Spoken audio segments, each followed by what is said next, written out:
না বাঁধন আপু ওভার থিঙ্কার। এটা ঠিক। ওভার থিঙ্কার কোন জায়গায়? একটা সিন যদি হয়, সিন করার সাথে সাথে সানি ভাইকে ভাই এটা হয়েছে, এটা হয়েছে, এটা এটা এভাবে করি, এটা ওভাবে করি, মানে প্রত্যেকটা সিকোয়েন্সের ক্ষেত্রে যে অ্যাটেনশনটা দেওয়া দরকার এটা আপু অ্যাটেনশন অ্যান্ড ওভার অ্যাটেনশনও দিয়েছে। গুণ যেটা হচ্ছে থাকে না পাশের কলিগটাকে আগলে রাখা। আমরা সবাই যখন কাজ করছিলাম অনেক শীতের মধ্যে কাজ করছি, অনেক ঠান্ডা ছিল ওই সময়টায়, she was very caring for all of us, যে আমরা কাজ করেছিলাম পুরো টিমের জন্য। That's really sweet of her.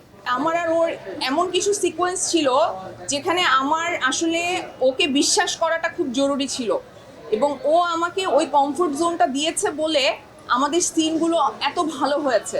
So thank you Ejaz. মানে মানে এত ভালো একজন অ্যাক্টর সাথে একজন ভালো মানুষ যে তার কো অ্যাক্টরকে ওই কমফোর্ট জোন দিয়েছে যে সে তার জায়গা থেকে তার অ্যাক্টিংটা করতে পেরেছে। বাঁধন আপু তো অনেক এক্সাইটেড, মানে আমি যতটা এক্সাইটেড তার থেকে বেশি এক্সাইটেড আমার টিম মেম্বার, আমার কলিগরা। সো এটা আসলে একটা অ্যাচিভমেন্ট কোন জায়গা থেকে, this is my first commercial film, আমি হয়তো মঞ্চ করছি বেশ 10-12 বছর ধরে। সো কাজ করার একটা সুযোগ পাওয়া এবং কাজটাকে আপন করে নেওয়া, এবং কলিগরা যখন আরও আপন করে নেয় তখন এটা আসলে আরও অনেক অনেক নতুন একটা পাওয়া। আর যদি দর্শকদের কাছ থেকে মানে তারা কি ভাবছে, everyone loved hour performance.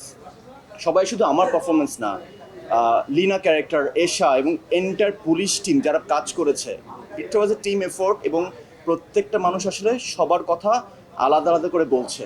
So একটা থাকে না, আমি যখন কাজ করছি আমি ভালো করছি, কিন্তু এটা আসলে অ্যাজ এ টিম সবাই ভালো করেছে। সবাই ভালো করেছে বলেই প্রত্যেকের জন্য আরেকজনের সে দরদ এবং মায়াটা আছে, এবং আমরা সবাই বিভিন্ন জায়গায় যাচ্ছি। আজকে সিনেমা হলে ফনিতে যাচ্ছি, সন্ধ্যায় এখানে আসলাম, আবার আগামীকাল হয়তো আরেকটা জায়গায় যাবো। সো সেই মায়াটা আমাদের আছে, এবং দর্শকরা সেই মায়াটা আমাদেরকে একদম থাকে না 100-200 করে আমাদেরকে ফেরত দিচ্ছেন। এটা অনেক বড় একটা পাওয়া আর কি। আপনাদেরকে অনেক ধন্যবাদ, আপনারা আমাদের পাশে ছিলেন বলে যতটুকু প্রমোশন আসলে হয়েছে আপনাদের থ্রুতে হয়েছে। আমাদের টিমের প্রমোশনের স্ট্র্যাটেজি আসলে ঠিক ছিল না বলে আমাদের ছবিটা হয়তো মানুষ পর্যন্ত পৌঁছাতে পারেনি, কিন্তু সেই ঘাটতিটা আপনারা পূরণ করেছেন, আপনাদেরকে অসংখ্য ধন্যবাদ। এবং বাকি ঘাটতিটা পূরণ করছে আমাদের অডিয়েন্স। একদমই আমি মন থেকে বলছি কথাটা, আমি আপনাদের কাছে একেবারে কৃতজ্ঞ, কারণ আপনারা একজন আরেকজনকে গিয়ে বলছেন বলেই মানুষ এখন হলে আসছে, দেখছে। এবং যারা দেখেননি প্লিজ হলে আসেন, আমাদের সিনেমাটা দেখেন, আমাদের পাশে থাকেন, বাংলা সিনেমার পাশে থাকেন, বাংলাদেশের পাশে থাকেন।